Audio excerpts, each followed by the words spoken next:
Pensando en ti me la paso todo el rato, pues que me diste, me enamoré al instante que mis ojos te miraron.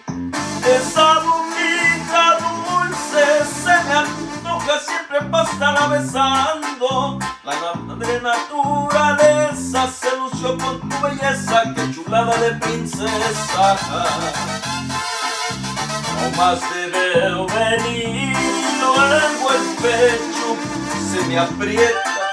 ¿Cómo disimular que al potro le guste esa yegua?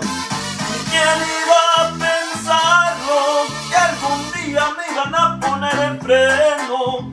Me traes ilusionado y el vacío que había quedado me lo llenaste con besos.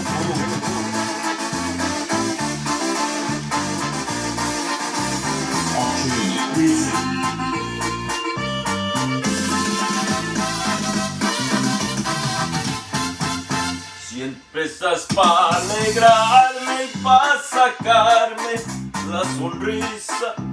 Me gusta que me digas que no aguantas ya sin verme. Y cómo no quererte si jamás había sentido lo que siento. Si tú me lo permites, yo quisiera estar contigo cada día, cada momento. No cabe la menor duda que te quiero, ya de veras. No me cambiaré a tu carita ni tus ojos, eres perfecta. Y